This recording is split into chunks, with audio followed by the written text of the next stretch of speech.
The stars looked peaceful from the observation deck of Sanctuary Station, and Commander Jake Morrison had learned to appreciate that peace over his 15 years of service.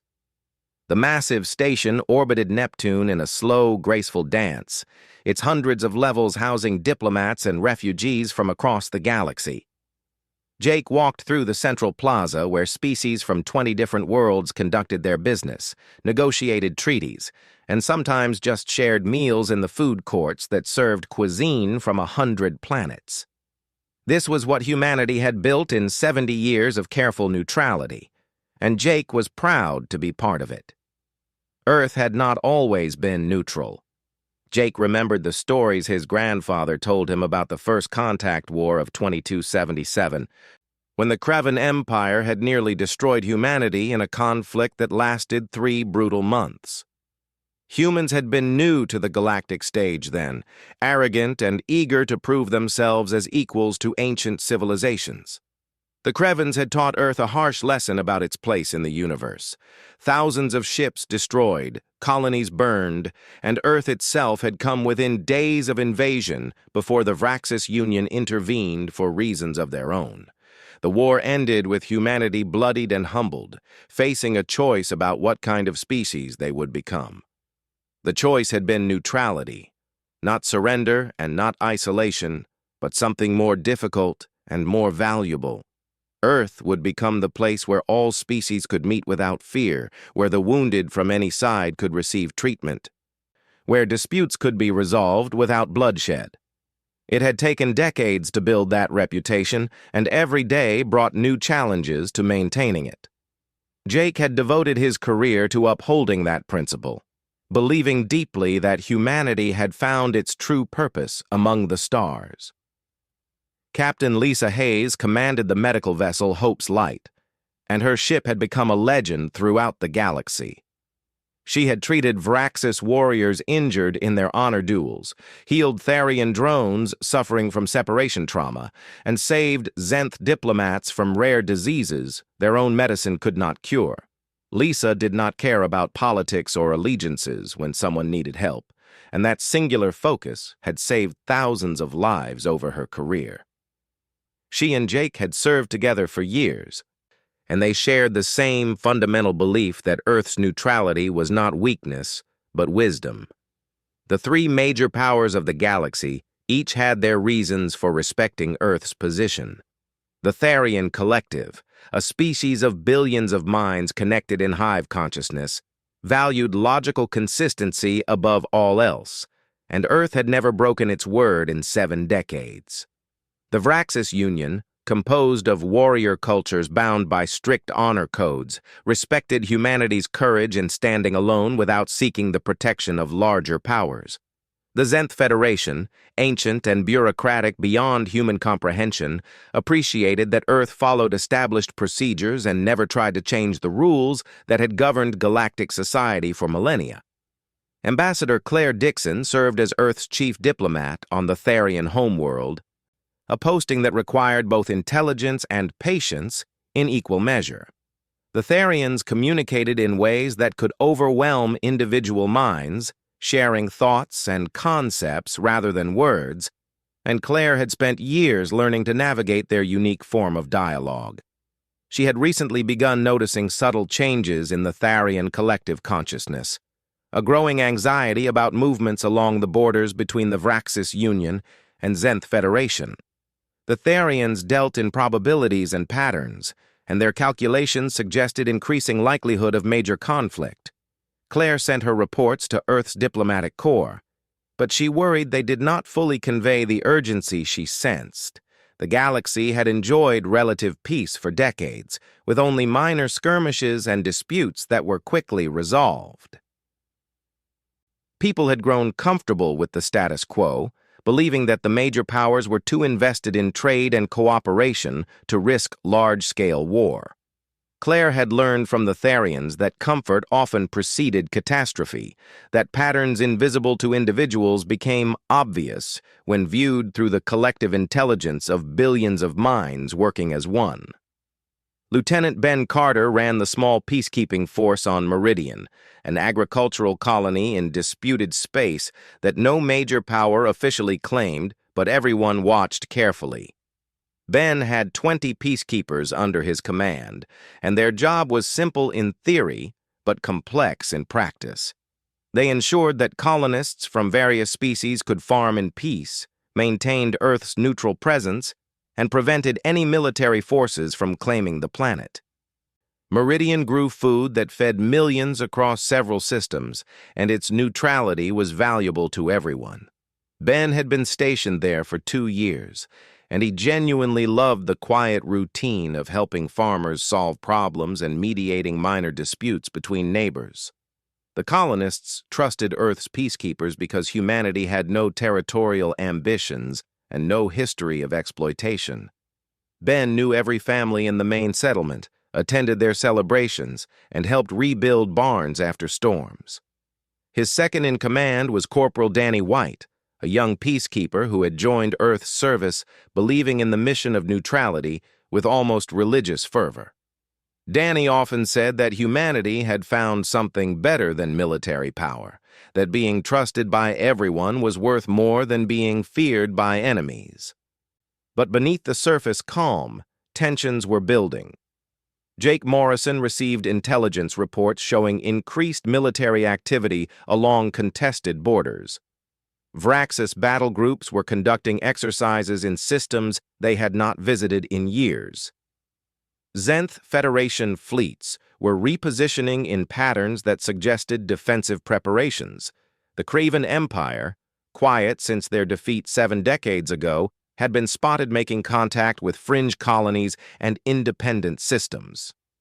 Something was shifting in the galactic balance of power, and Earth's network of diplomats and peacekeepers could sense it even if they could not yet define it.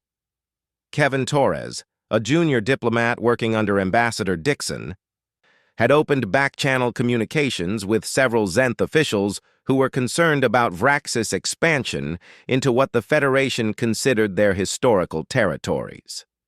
The Zenth based their claims on ancient surveys and treaties that predated human space travel, while the Vraxis pointed to conquest rights and warrior traditions that trumped paperwork. Both sides had valid arguments according to their own cultural frameworks, and both sides were preparing for the possibility that negotiations would fail. On Sanctuary Station, Jake Morrison held meetings with representatives from all sides, trying to facilitate dialogue before positions hardened into intractable demands. The Therian observers remained present but mostly silent, their collective consciousness processing vast amounts of data and running probability scenarios. Jake wished he could see what they saw, understand what patterns they detected in the chaos of galactic politics. The Therians had told Claire that conflict was becoming more likely with each passing day, but they could not or would not specify when or where the spark would ignite. Lisa Hayes docked Hope's Light at Sanctuary Station for resupply and crew rotation. She met with Jake in his office, and they discussed the mounting tensions over drinks that Jake kept for informal meetings. Lisa worried that Earth's medical ships would soon be overwhelmed if major conflict erupted, and she had been quietly preparing contingency plans for mass casualty events. Jake assured her that diplomacy would prevail as it always had, that 70 years of neutrality had proven the value of Earth's approach. Lisa wanted to believe him, but her years of treating war wounded had taught her that violence often erupted despite everyone's best intentions. The galaxy continued its dance of diplomacy and deterrence, and Earth maintained its careful position at the center.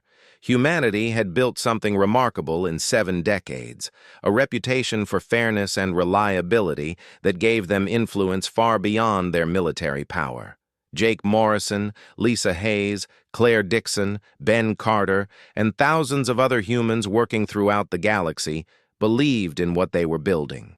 They believed that neutrality was strength, that peace was worth any sacrifice, and that humanity had finally found its true purpose among the stars. They believed this right up until the moment when everything changed. The morning started normally on Meridian, with farmers heading to their fields under a yellow sun that was slightly cooler than Earth's, but perfect for the hybrid crops that fed millions across several systems. Lieutenant Ben Carter made his usual rounds through the settlement, checking in with colonists and ensuring that the peacekeeping station's sensors showed no unexpected activity in orbit. Danny White was teaching a group of colony children about Earth's history, something he did twice a week because he believed the next generation needed to understand why neutrality mattered. Everything seemed routine until the alarm started blaring at 10 minutes past 8 local time. Ben rushed to the communications center where his sensor officer was staring at a display filled with red warning indicators. A Vraxis battle group had just emerged from hyperspace at the edge of the system. 12 warships led by a massive dreadnought that dwarfed anything humanity had ever built. Ben immediately opened communication channels while simultaneously sending priority alerts to Commander Morrison at Sanctuary Station and to Earth's diplomatic corps. The Vraxis did not attack, but they also did not respond to hails for almost an hour, letting the tension build as their ships moved into orbit around Meridian. War Chief Theron finally appeared on the communication screen, his 4 arms crossed in a gesture that Ben recognized as formal declaration from his training. Theron spoke in heavily accented but clear English, stating that the Vraxis Union claimed ancient territorial rights to the Meridian system based on conquest during a war that had occurred 600 years before humans even left Earth. The colonists had 48 hours to evacuate, after which Vraxis forces would take possession of the planet and establish a military outpost. Theron was not negotiating, he was informing, and his tone made it clear that he expected compliance. Ben kept his voice steady as he explained that Meridian was neutral territory under Earth's protection and that any attempt to claim it would violate multiple treaties. Theron listened with what might have been amusement in his alien features, then stated that treaties meant nothing without the power to enforce them. The Vraxis had power, Earth did not, and simple mathematics determined the outcome. The communication ended, and Ben found himself staring at a blank screen while trying to figure out how 20 peacekeepers with light weapons could protect 200 colonists from a battle group designed to conquer planets. Commander Morrison received Ben's alert and immediately began emergency diplomatic protocols. He contacted every relevant authority, called in favors from species that owed Earth goodwill, and put Hope's Light on standby for emergency evacuation. Ambassador Claire Dixon connected directly to Vraxis leadership through channels that normally took days to access, demanding explanation for why a battle group was threatening neutral colonists. The Vraxis High Command responded that territorial disputes occasionally required military presence to encourage proper respect for historical claims, and that no harm would come to anyone who evacuated peacefully. Kevin Torres worked the Zenth Federation channels, trying to find leverage or allies who might pressure the Vraxis to back down. What he discovered made the situation exponentially worse. The Zenth had their own ancient claims to the Meridian system based on surveys and treaties that predated Vraxis conquest by 200 years.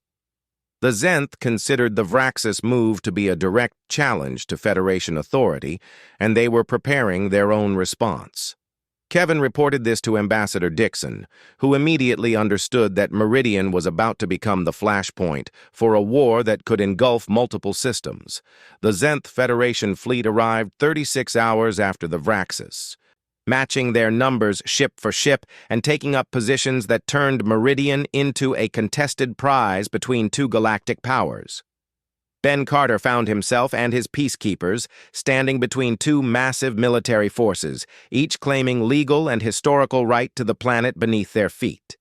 The colonists looked to Earth for protection because humanity had promised that neutrality would keep them safe, and now that promise was being tested in the worst possible way. Jake Morrison worked without sleep for 3 days, coordinating diplomatic efforts across multiple channels while keeping Ben updated and ensuring that Lisa Hayes was positioned to evacuate civilians if everything collapsed. Claire Dixon argued with Vraxis commanders who respected Earth's reputation but did not fear Earth's military.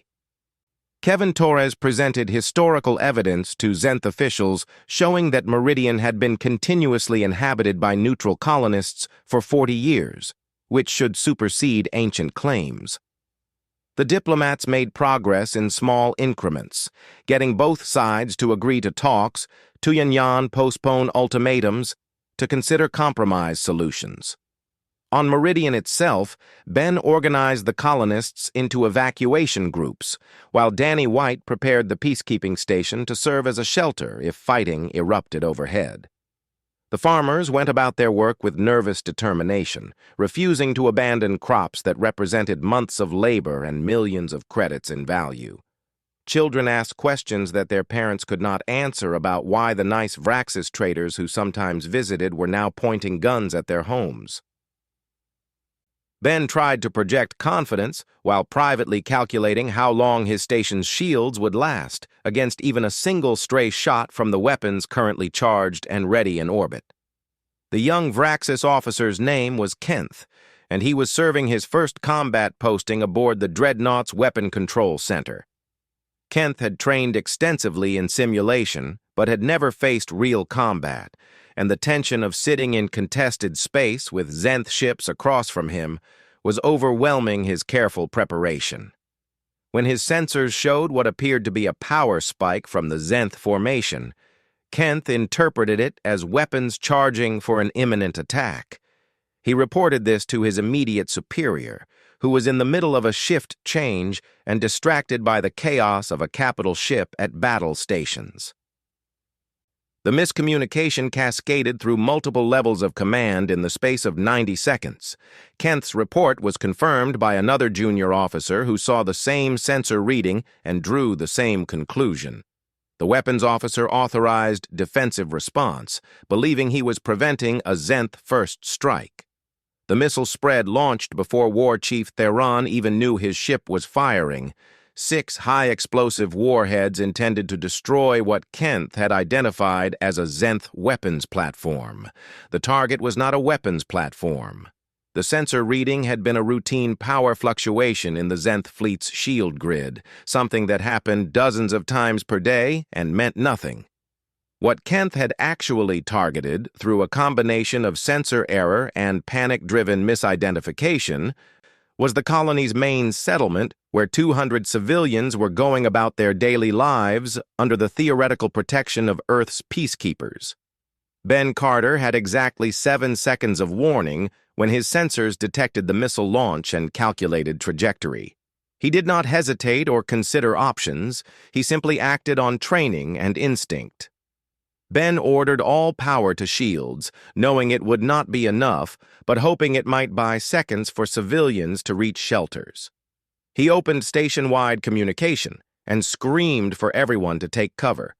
Danny White was in the residential section when the alarm sounded, and he started pulling children into the reinforced basement that was supposed to protect against storms.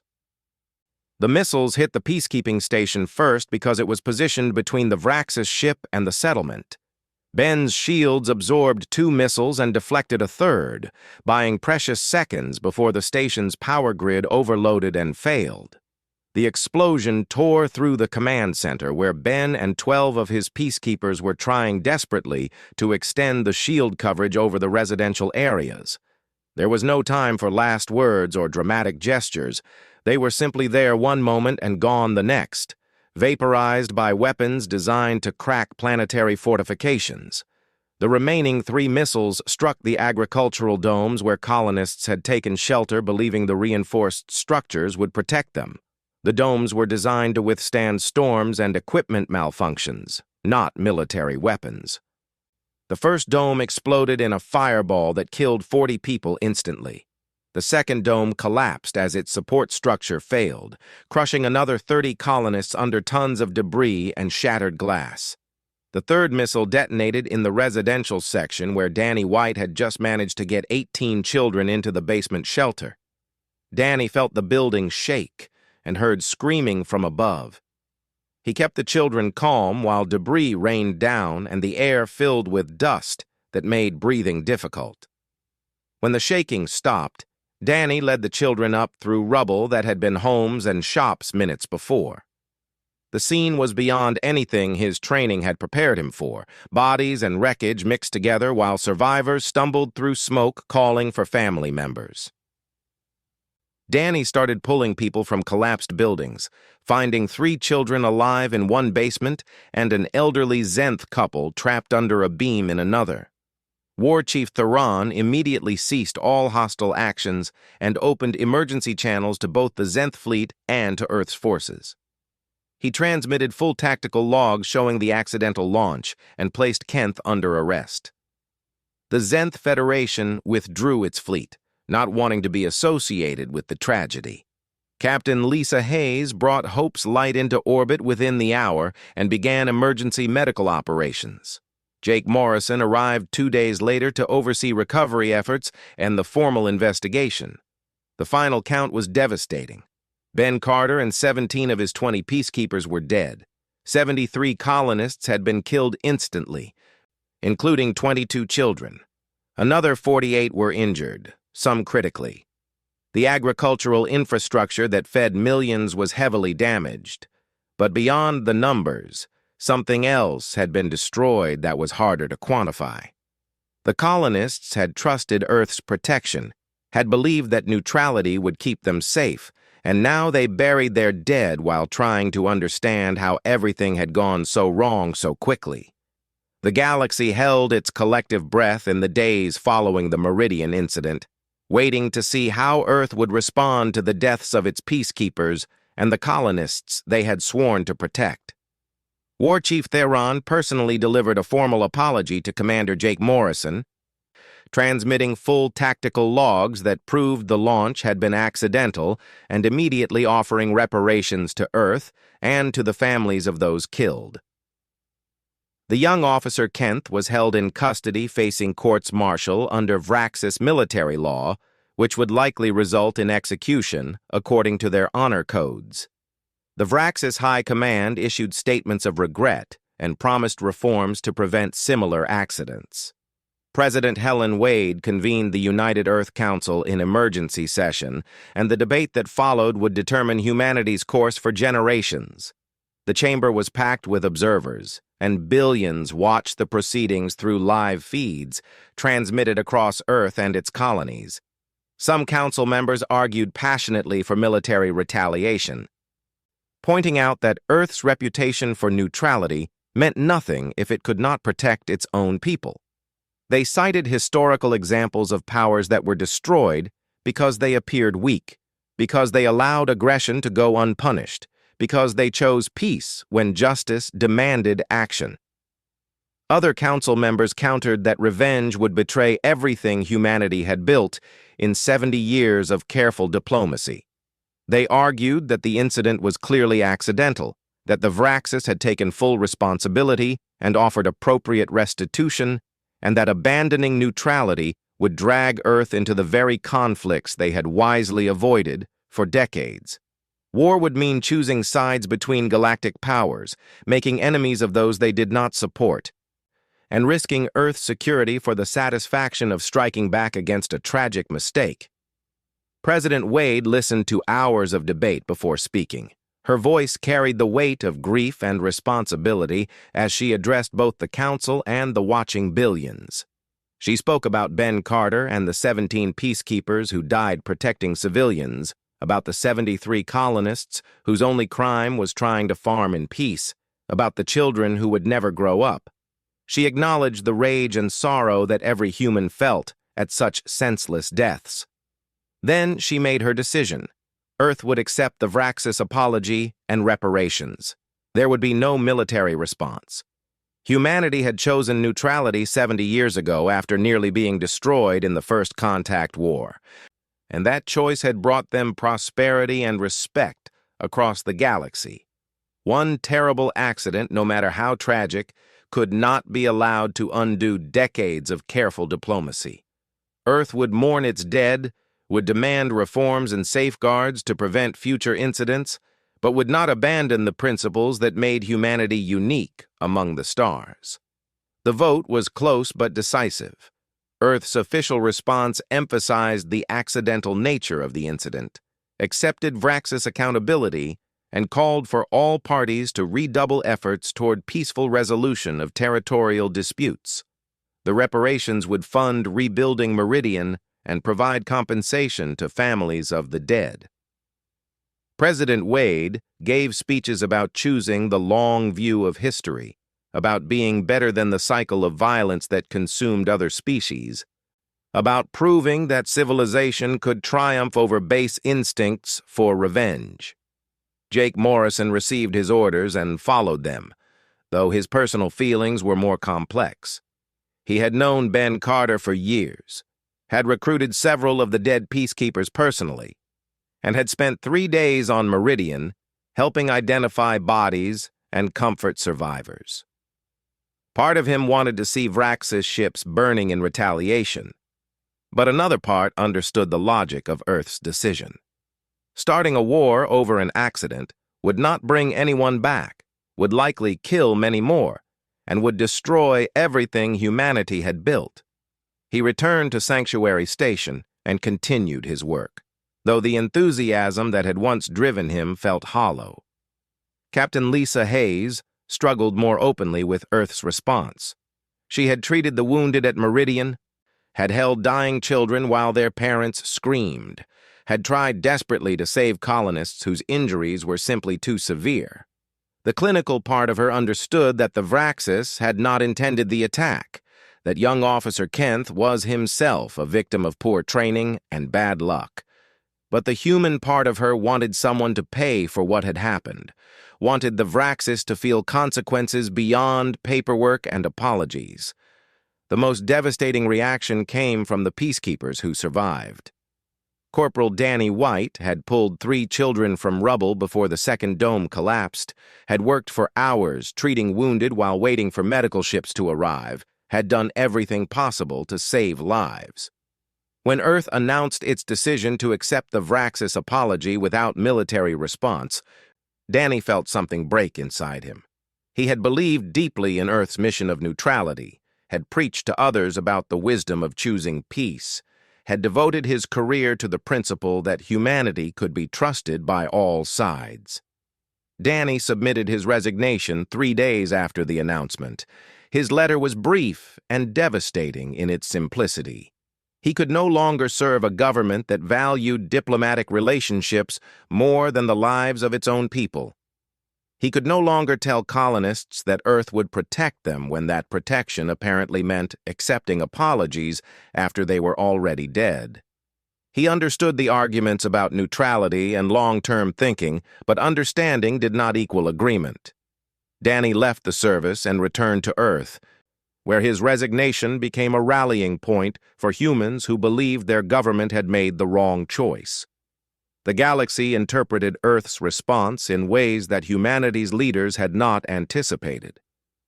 If Earth would not defend its own peacekeepers, what would it defend?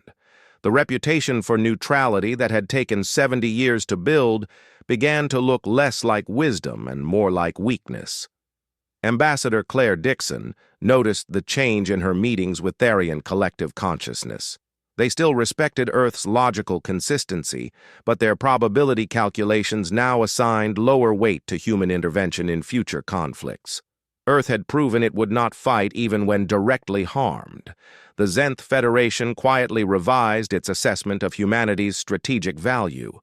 Earth's diplomatic services were still useful, but the Zenth now understood that neutrality came with no credible deterrent. When future disputes arose, the Zenth would be less inclined to consider Earth's positions seriously because humanity had demonstrated that strongly worded statements were the limit of their response. Kevin Torres tried to explain that Earth had made a principled choice, but the Zenth dealt in power calculations rather than principles. Most concerning was the reaction from the Crevan Empire. For 70 years since their defeat of humanity in the First Contact War, the Krevans had maintained a cautious respect for Earth's neutrality. They used human medical facilities, traded through Earth's neutral stations, and mostly followed the established rules. But Krevan military doctrine was built on identifying weakness and exploiting it ruthlessly. When Earth failed to respond militarily to Meridian, Krevan strategists began revising their assumptions about humanity's willingness to fight. Krevan ships became bolder in their movements through neutral space.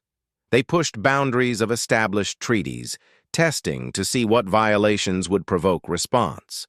Earth's diplomats filed complaints and demanded compliance, but the Krevans now understood that demands came with no consequences. Krevan military intelligence began detailed analysis of Earth's defenses, noting the locations of stations and colonies, calculating response times for human fleets, and mapping vulnerabilities in the network that humanity had built across neutral territories. Jake Morrison received intelligence reports showing increased Krevan activity, and he passed these concerns up the chain of command. Earth's leadership assured him that diplomatic pressure would keep the Krevans in check, that no species would risk the condemnation that would follow from attacking neutral humanitarian stations. Jake wanted to believe them, but his years of experience suggested that predators attacked when they sensed weakness, and Earth had just shown weakness to the entire galaxy. President Wade gave more speeches about peace and principles, about how humanity's response to tragedy defined who they were as a species. She increased funding for the diplomatic corps, expanded medical missions to demonstrate Earth's commitment to humanitarian service, and reinforced the message that humanity would not be drawn into galactic wars, no matter the provocation. Public opinion on Earth was divided, with roughly half supporting the president's stance and half believing that honor demanded retaliation. The Vraxis Union followed through on its promises. They reformed their training protocols, implemented better command structures to prevent unauthorized launches, and paid substantial reparations. Kenth faced trial and was executed according to Vraxis military law, though this brought no satisfaction to anyone. War Chief Theron personally oversaw the rebuilding of Meridian, trying to atone for his ship's mistake, but the damage to Earth's reputation could not be repaired with credits or reforms. 6 weeks after Meridian, the Krevan Empire made its move. A massive fleet emerged from hyperspace around Sanctuary Station without warning or prior communication. Jake Morrison barely had time to sound general alarm before Krevan warships opened fire. They did not demand surrender, did not issue ultimatums or demands. They simply began systematically destroying the station, section by section, targeting habitats and medical bays and diplomatic halls. Jake ordered emergency evacuation and tried to organize defense with the light security ships that were never meant for combat. The attack was methodical and brutal. Krevan ships disabled docking bays to prevent escape, then worked their way through the station's levels with precision that suggested detailed prior planning. Jake stayed at his post coordinating evacuation efforts until a direct hit destroyed the command center. Captain Lisa Hayes brought Hope's Light into the combat zone despite having no weapons or shields, desperate to save anyone she could reach. She managed to dock with an intact section and evacuate 800 people before Krevan ships forced her to withdraw or be destroyed. Sanctuary Station had been home to 5,000 people representing 19 different species. When the Krevan attack finally ended, 4,200 were dead. The Krevans broadcast their message to all species across open channels. Neutrality was a fiction maintained only by the sufferance of real powers. Earth's protection was worthless, its promises empty, and its stations were legitimate targets. Any species that relied on human neutrality did so at their own risk. The message was calculated to destroy not just Sanctuary, but the entire concept that Earth represented. The galaxy watched in shock as rescue ships arrived to find debris where a symbol of peace had stood. Ambassador Claire Dixon received the news while meeting with Therian Collective Consciousness, and she felt the ripple of probability calculations shifting throughout their shared minds. The Therians concluded that Earth's previous response had invited escalation, that the Crevens had correctly identified weakness and exploited it. Claire knew in that moment that everything was about to change, that humanity's carefully maintained neutrality had died along with those 4,000 people, and that whatever came next would reshape the galaxy in ways no one could predict. The destruction of Sanctuary Station sent shockwaves through every inhabited system in the galaxy, not just because of the death toll, but because of what it represented. The Crevens had not attacked a military target or contested territory. They had deliberately destroyed a humanitarian station that served all species equally. They had killed diplomats from 19 different civilizations, murdered medical staff treating patients without regard to allegiance, and systematically targeted civilian habitats with cold precision. The attack violated so many treaties and conventions that legal scholars would spend years cataloging the breaches. The Vraxis Union immediately offered Earth a military alliance, pledging battle groups to help defend human stations and hunt down the Creven fleet responsible. War Chief Theron, still haunted by the accidental deaths at Meridian, personally volunteered to lead Vraxis forces in retaliation. The Therian Collective provided detailed intelligence on Creven fleet movements, strategic assessments, and probability analyses showing optimal strike points. The Zenth Federation opened its military academies to human officers, offering to share tactical knowledge accumulated over millennia. All three major powers wanted Earth to abandon neutrality and join the fight against the Crevens. President Helen Wade called another emergency session of the United Earth Council, and this time, the debate was different. The chamber was still packed with observers, but the mood had shifted from divided to unified. Former Corporal Danny White sat among the council members, elected in a special vote to represent peacekeeping forces and military veterans. The families of those killed at both Meridian and Sanctuary filled the gallery, and their silent presence spoke louder than any speech. Captain Lisa Hayes provided testimony about what she witnessed during the attack, describing in clinical detail how Creven ships had deliberately targeted medical bays and civilian quarters. The council members who had previously argued for neutrality now spoke of necessity and justice. The incident at Meridian had been an accident by a panicked young officer, tragic but understandable in the context of military tension. The destruction of Sanctuary was deliberate genocide committed by a species that had calculated Earth's response and decided it was acceptable to mass murder humans and their guests. There could be no diplomatic solution with those who saw diplomacy itself as weakness to exploit. President Wade's second speech was much shorter than her first. She acknowledged that she had been wrong about the Meridian response, that choosing peace had invited aggression rather than preventing it. She spoke about the 4,000 people who died because Earth had shown restraint, because humanity had believed that reason and civilization would triumph over brutality. The Crevens had proven that some choices leave no room for neutrality, that refusing to fight was itself a choice with deadly consequences. The vote was unanimous. Earth would not simply declare war on the Creven Empire. That would be too straightforward and too predictable. What Earth would do was bring the full weight of 70 years of accumulated knowledge, carefully maintained relationships, and strategic patience to bear on an enemy that had mistaken wisdom for weakness. President Wade's message to the galaxy was brief, but delivered with absolute conviction. For 70 years, humanity chose peace, but the Crevens had proven that some species could not be reasoned with. Earth would no longer be neutral. Earth would be justice. The transformation began immediately and shocked everyone who had assumed Earth's military capabilities were minimal.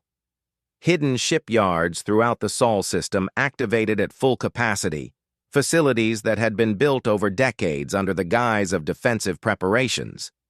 Thousands of ships that existed only in classified databases began rolling off production lines, vessels incorporating technology from every species Earth had ever assisted. The ships combined Therian computational systems, Vraxis metallurgy, Zenth particle physics, and human engineering in ways that no single species had attempted. Admiral Frank Hayes took command of the newly Christified First Fleet from his flagship ESS Reckoning.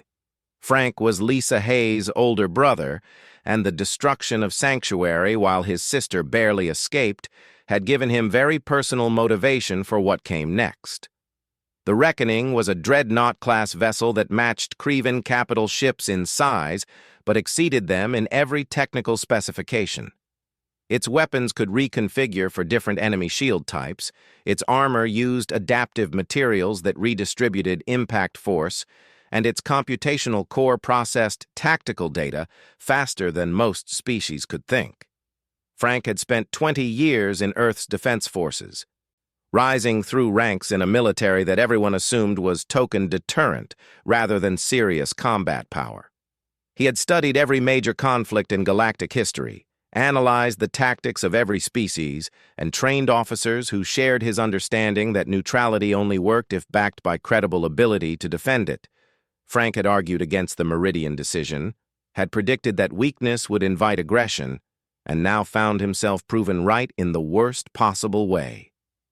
The First Fleet consisted of 200 ships crewed by personnel who had spent their careers preparing for a war they hoped would never come. Many were former peacekeepers like Danny White, who had resigned in protest but immediately re-enlisted when Earth finally chose to fight. Others were diplomatic corps members who understood enemy psychology and cultural frameworks. Still others were medical staff who knew alien physiology and could predict how different species would respond to various tactics. Earth's military was built from people who had spent decades learning everything about everyone. The Crevan Empire expected a direct assault, a human fleet charging in for revenge with emotion overriding strategy. Crevan defensive positions were optimized for that scenario, with heavy concentrations of ships around their core systems and rapid response fleets ready to intercept any attack. They had significant numerical advantage, controlled vast territories, and possessed centuries of combat experience. What they did not anticipate was humanity's refusal to fight the way other species fought. Admiral Hayes did not attack Crevan military installations. Instead, the First Fleet began systematically targeting supply lines, communication relays, and logistics networks throughout Crevan-controlled space. Every supply convoy that moved through neutral or contested regions was either captured or destroyed. Earth's ships used transponders from the dozens of neutral trading vessels they had helped over the years, appearing as civilian traffic until they were close enough to strike. Crevan commanders found themselves unable to resupply forward positions, unable to coordinate fleet movements, and unable to determine where the humans would hit next. Lieutenant Commander Samantha Cole led a special operations group that used captured Crevan vessels to infiltrate enemy territory. Samantha had spent years as a diplomatic liaison learning Crevan language and culture, understanding their military hierarchy and communication protocols. Her team broadcast false orders through Crevan channels, redirecting supply ships to wrong coordinates, sending patrol groups to investigate phantom threats, creating confusion that cascaded through their command structure. Crevan admirals received conflicting intelligence that made them second-guess every decision. The operations were not limited to military targets. Earth's intelligence services, quiet and patient for 70 years, activated networks of contacts throughout Crevan-controlled systems. Messages began circulating among Crevan civilians questioning why their government had attacked a humanitarian station, why they were starting wars that would bring suffering to Crevan families, whether the military leadership was competent to protect them. The psychological warfare was subtle but effective, eroding domestic support for continued aggression. Captain Lisa Hayes returned to duty aboard a combat medical vessel, but her role had changed. She still treated wounded, but now she treated Krevan wounded captured in raids or rescued from disabled ships. Every Krevan soldier she saved was debriefed carefully, providing intelligence while also experiencing firsthand that humans showed mercy to those who surrendered. Lisa made sure these prisoners were treated well and eventually repatriated through neutral channels, where they told their fellow soldiers that humans were not the weak prey the Krevan leadership claimed. The Krevan military tried to adapt, changing communication protocols and tightening security around supply routes. But Earth had been observing and learning for 70 years, and for every adjustment the Krevans made, humans found a counter-move. Admiral Hayes demonstrated something the Krevans had never encountered before, an enemy that adapted faster than they could respond. Human tactics shifted daily, incorporating lessons learned in real time and disseminating updates throughout the fleet with speed that Krevan command structures could not match. The turning point came when Admiral Hayes announced that the First Fleet would assault Proxima Gate, the primary hyperspace junction into Krevan home territory. The Krevans massed their home fleet there, 300 ships against Hayes' 70, confident that numerical superiority would overwhelm any assault. The battle seemed suicidal until it began, and Krevan commanders realized they were facing an enemy that understood them better than they understood themselves. Earth's ships moved in patterns that exploited specific vulnerabilities in Krevan formation doctrine. They used Therian probability matrices to predict Krevan responses 3 moves ahead, positioning themselves where enemy fire would interfere with their own ships. They employed Vraxis honor codes to bait Krevan commanders into breaking formation for individual glory. They leveraged Zenth regulations about neutral space boundaries to create legal complications that delayed Krevan reinforcements. The battle was not about firepower, but about understanding, and humans had done their homework. Danny White served aboard one of the assault ships, and he watched as human commanders turned Krevan numerical advantage into a liability. The crowded formations that should have provided overwhelming fire became targets for weapons that disabled multiple ships with cascading system failures. The aggressive tactics that Krevan doctrine favored left flanks exposed that Earth's ships exploited ruthlessly. The rigid command hierarchy that made Krevan fleets effective in conventional warfare became a weakness when faced with opponents who constantly improvised. The Battle of Proxima Gate ended with Krevan home fleet scattered and the hyperspace route under human control. Earth's losses were significant, 20 ships destroyed and thousands of casualties, but the strategic victory was overwhelming. Admiral Hayes now controlled access to Krevan core systems, and the psychological impact on enemy morale was devastating. The species that had attacked Sanctuary Station, believing humans were weak prey, now faced the reality that they had awakened something far more dangerous than they imagined. The weeks following the Battle of Proxima Gate saw the systematic dismantling of Krevan military power across multiple sectors, and Admiral Frank Hayes orchestrated it with precision that bordered on artistic. Earth's First Fleet did not simply conquer territory. They demonstrated to the entire galaxy what happened when humanity stopped showing restraint. Every military outpost that the Krevans had established in neutral space over the past decade was either captured or destroyed. Every supply depot that supported their aggressive expansion became a target. Every communication relay that coordinated their fleets went dark. The Krevan Empire still possessed substantial forces throughout its core territories, but those forces found themselves increasingly isolated and unable to coordinate effectively. Lieutenant Commander Samantha Cole's infiltration teams were now operating deep in Krevan space, using captured ships and forged credentials to access military networks. The false intelligence they fed into Krevan systems created a fog of war that no amount of tactical brilliance could penetrate. Krevan admirals received reports of human fleets in sectors where no ships existed, ignored warnings about actual threats as probable deceptions, and increasingly made decisions based on paranoia rather than facts. The psychological warfare intensified as Earth's intelligence services exploited every cultural weakness in Krevan society. The Krevans prided themselves on military efficiency and ruthless pragmatism, but humans revealed the corruption and incompetence that had been hidden behind propaganda. Messages leaked to civilian populations showing how military leadership lived in luxury while common soldiers died for pointless territorial expansion. Evidence surfaced proving that the attack on Sanctuary had been ordered by High Command specifically to test human resolve, making it clear that 4,000 deaths were calculated sacrifice to political ambition. Captain Lisa Hayes continued her medical operations, but now her ships entered battle zones to retrieve wounded from all sides.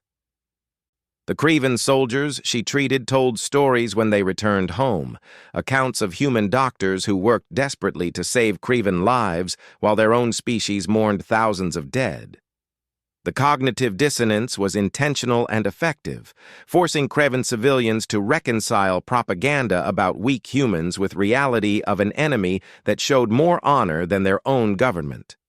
Surrender rates among Krevan military units began climbing as soldiers concluded that capture by humans offered better odds than continued service. The Therian Collective watched humanity's prosecution of the war with fascination that bordered on disturbing. Their probability analyses had concluded that Earth would either lose quickly or win through attrition over decades. What actually happened was something their models had assigned minimal likelihood to, a species with limited military experience defeating a galactic power through superior information warfare and adaptive tactics. The Therians began revising their fundamental assumptions about warfare, recognizing that their own approaches might be vulnerable to enemies who learned as quickly as humans demonstrated.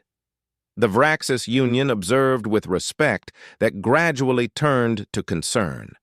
War Chief Theron had offered alliance believing humans would fight with honor and straightforward tactics. Instead, humans fought with deception, psychological manipulation, and willingness to exploit every weakness regardless of traditional warrior codes. The Vraxis understood that if Earth could dismantle the Krevans this efficiently, then Vraxis forces would face similar treatment should they ever oppose humanity.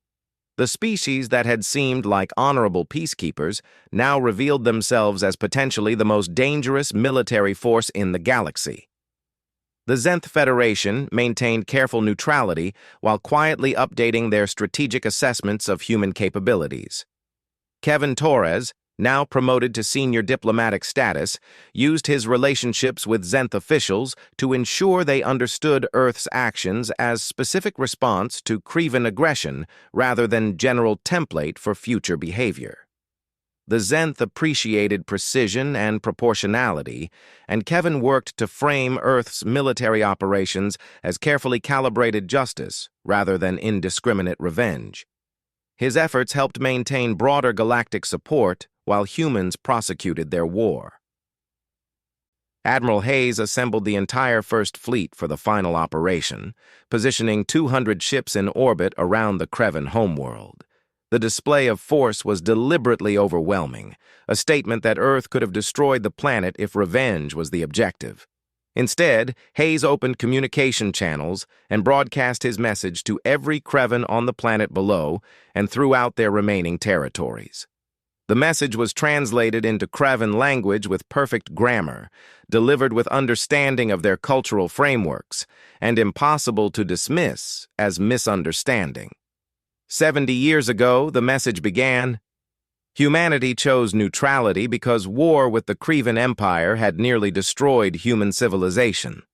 Earth learned from that defeat, studied every species, built relationships across the galaxy, and dedicated itself to peace. That dedication was not weakness, it was choice. When the Krevans destroyed Sanctuary Station, they eliminated choice, forcing Earth to demonstrate capabilities that had been deliberately kept in reserve. Now, the Krevan Empire faced its own choice. The terms were straightforward. The Krevan leadership responsible for ordering the sanctuary attack would surrender to face trial before a galactic tribunal representing multiple species.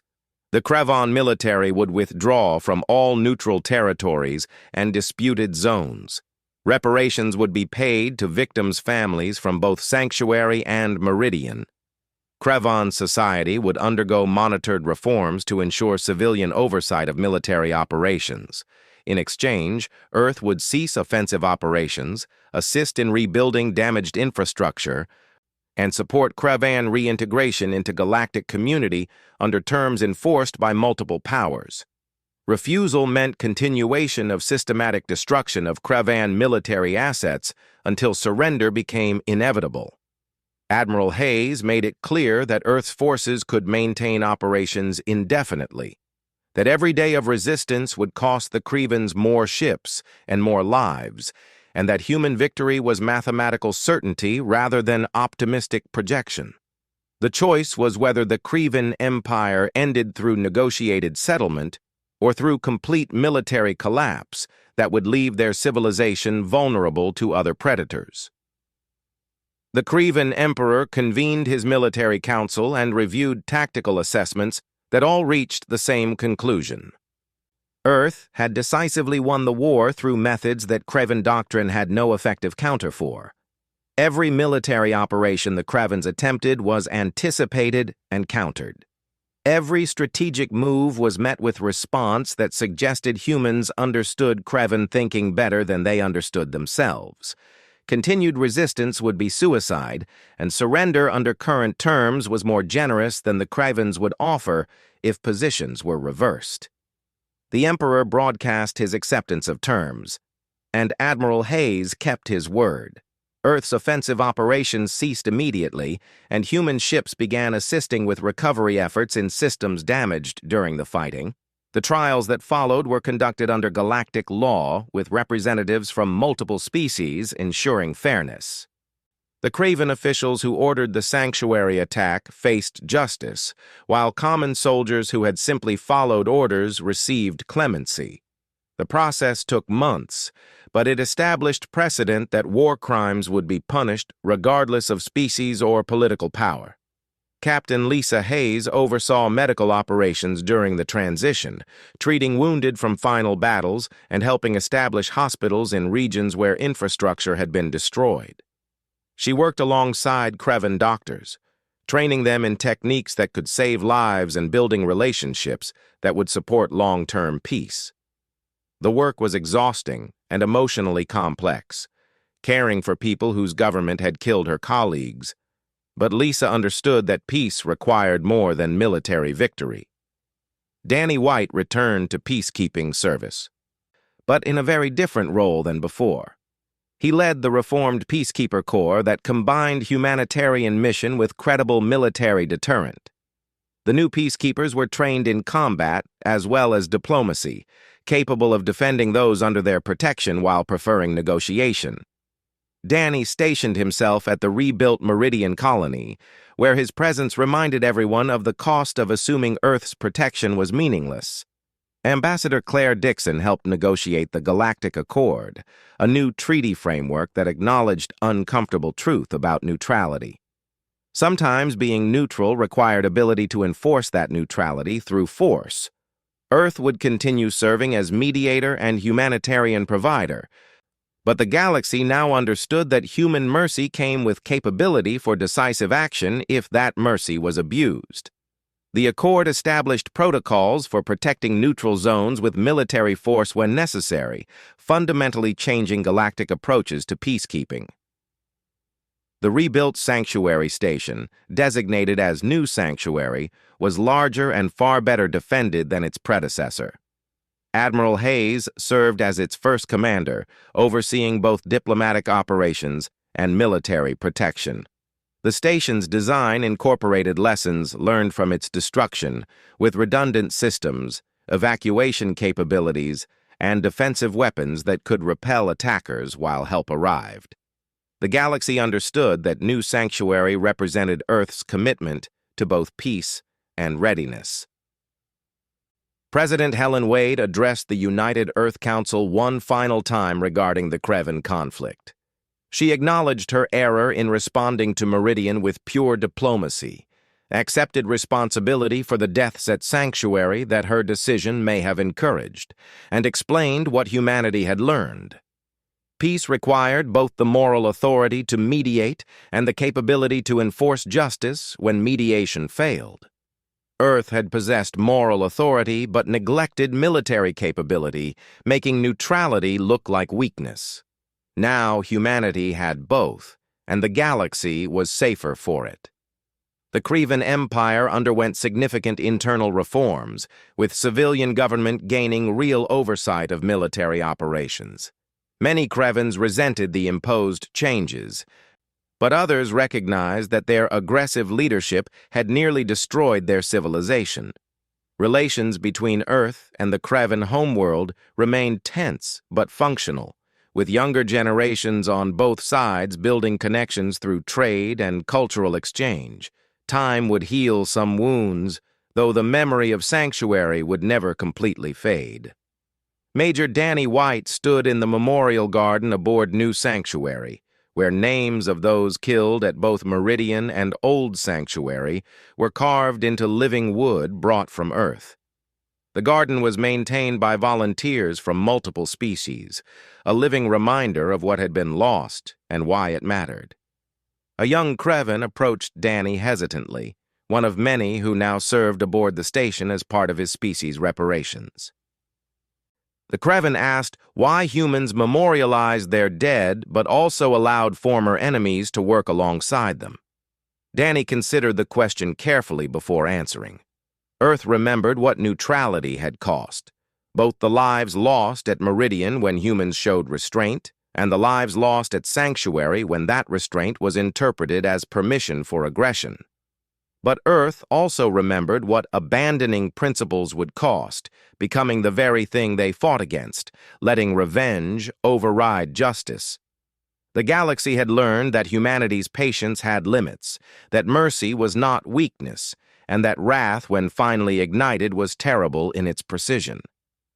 The real victory, Danny explained, was not in defeating the Krevens militarily, but in proving that strength and compassion could coexist. Earth would never forget those who died, would never again mistake neutrality for pacifism, but would also never become a species that glorified violence or sought conquest. That balance between remembering and forgiving, between capability and restraint, between justice and mercy, was what made humanity's approach unique in a galaxy where most species chose one extreme or the other. The young Kreven nodded slowly, beginning to understand. He asked what he could do to help, how someone from the species that caused so much pain could contribute to building something better. Danny smiled and gestured at the garden around them.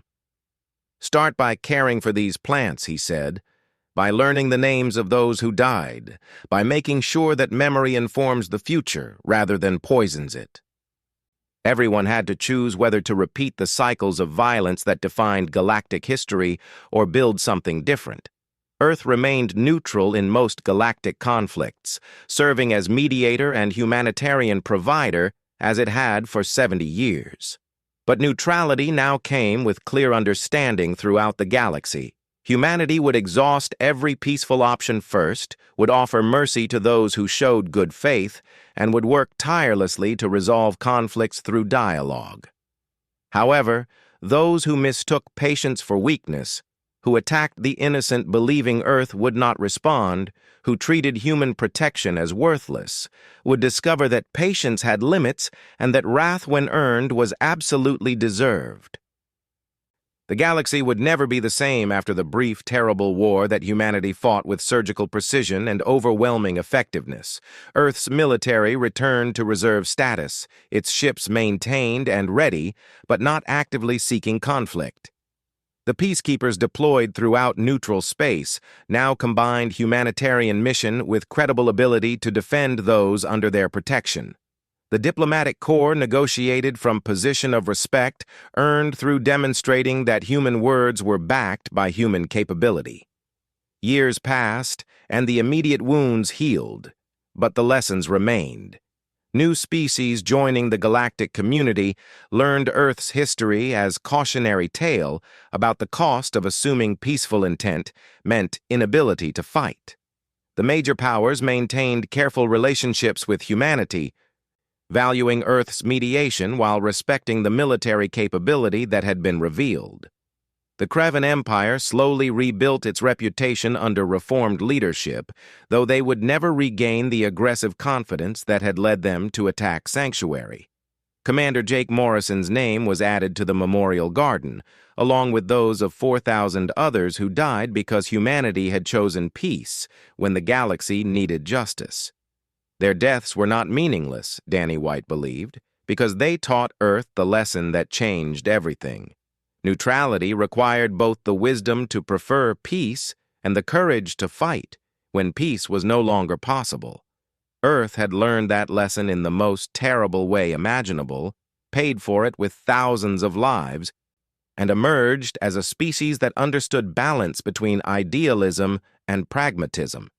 The story of how Earth remained neutral until the galaxy's worst choice ignited human wrath became legend throughout inhabited space. It was told as warning to those who would mistake mercy for weakness, as inspiration to those who sought to combine morality with capability, and as reminder that sometimes the most peaceful species could become the most dangerous when given no other choice. The galaxy was better for the lesson, though the price of teaching it remained almost too high to justify.